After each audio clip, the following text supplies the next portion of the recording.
Hello, my name is Muhammad Fazal Arifudin bin Mat Fazila. Hello, my name is Bakas Nabiti Razman. Hi everyone, my name is Nur Afika Adina binti Nafan. My name is Umaki bin Zahari. Hi, my name is Radisha binti Ramon. Hi, my name is Nur Adriana Ramya binti Azmi.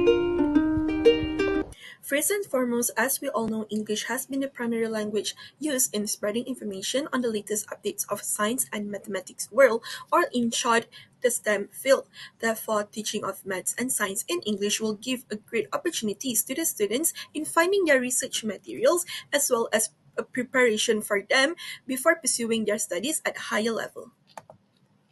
With the idea in mind, pengajaran dan pembelajaran sains dan matematik dalam bahasa Inggeris (PPSMI) policy was introduced in 2003 by Tun Dr. Mahathir Mohamad, who was the Prime Minister at that time.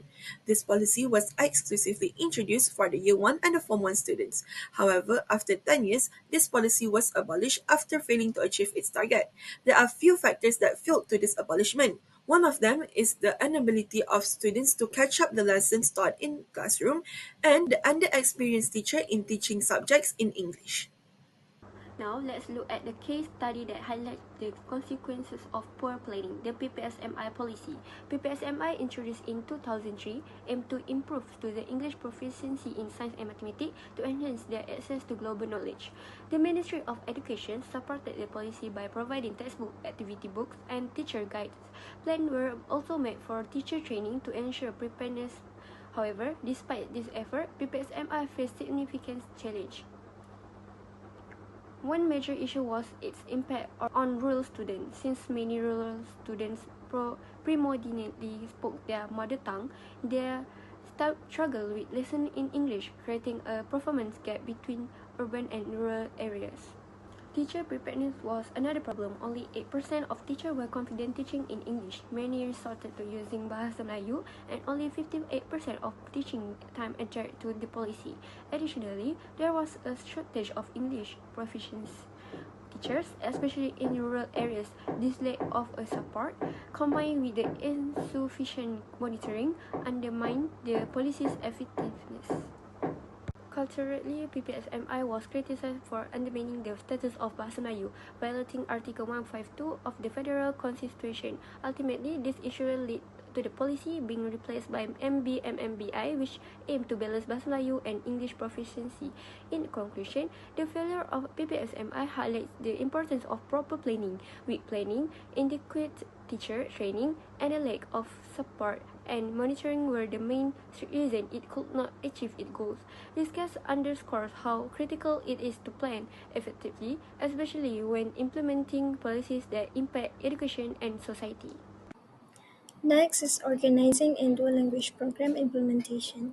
First is abolishment of PPSMI. On 2014, Tan Sri Muhyiddin Yassin, Deputy Prime Minister, Minister of Education during Parliament meeting announces the abolishment of PPSMI in primary school and high school. However, English will continue to be a medium language in university level, matriculation, and Form 6. The transformation of PPSMI to MBM-MBI. SD introduces the new policy that is called the MBM-MBI policy to replace PPSMI. Various initiatives were planned to improve the English proficiency among students. For instance, addition period in English class, improvement in English curriculum in primary school curriculum standard KSSR, provision of skilled teachers and support materials quality. The transformation made are in hope to strengthen Bahasa Melayu among the students as MBM-MBI stands with the role of Bahasa Melayu as the national language and medium of instruction by ensuring that it remains important to Malaysia's education system. As MBM-MBI wants to keep in mind the importance of Bahasa Melayu as the national language and medium of instruction to national education system. Moving on to the decision-making done to solve the problem. Introduction of dual language program began from the Prime Minister Tun Dr. Mahathir Mohamad decided to improve student proficiency in English for mathematics and science subject. In that case, Ministry of Education launched an education initiative called the Dual Language Program (DLP) in 2016 under the broader framework of the Memartabatkan Bahasa Melayu, Memperkukuhkan Bahasa Inggeris, which is MBM-MBI policy. Next, the objective of the Dual Language Program (DLP) is to provide a clear objective and goals. This is sedentary because it helps to boost students' confidence to use English as a medium of language to connect with people all over the world and preparing themselves for the future in both their studies and careers. Other than that, the objective was also to share in the same vision and mission. It is because the idea of the LP is to improve proficiency in both Malay and English language for students is approved and broadcast by various parties such as government, agencies and citizens. Importance of controlling. First, performance monitoring. Ministry of Education can monitor all of the schools in Malaysia. It ensures that can focus on established standard and objective. Second, policy implementation. Ministry of Education can reform the educational policy and program. This can help to identify gap between plan and actual outcome. Lastly, decision support. Ministry of Education can take the data from controlling process like report, curriculum development and policy adjustment. Controlling in dual language program. Ministry of Education has issued a professional circular in 2022, improvement of guidelines for the dual language program. Schools that implement the DLP have a minimum one class in every year or form.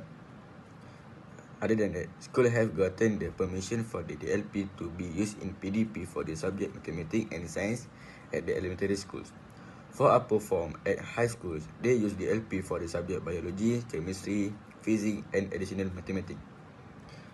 School want to do a DLP, management need to hold a briefing with parents and distribute the form. Management of school receive and process the form. Lastly, school can open the class DLP if reaches 50 pupils. So, the conclusion is, Ministry of Education (MOE) has undertaken various measures within this policy to reduce the learning in teaching and learning science and mathematics using the English. The first is providing inclusive training. It is to help teachers strategically become competent as well as enhance their knowledge of and proficiency in the use of English teaching learning materials appropriate frameworks that guidelines in assisting around the implementation process. The second one is launching various programs. The example is the Content and Language Integrated Learning (CLIC) and Mathematics and Science Teaching in English. These two programs also focus on long-term professional development in the teachers to maintain improved teaching quality. To sum up the various programs organized by the Ministry of Education (MOE) in reducing the burden in teaching and learning science and mathematics using the English language. This highlights the importance of planning, organizing, vision-making, and controlling in ensuring a smooth and effective program of policy.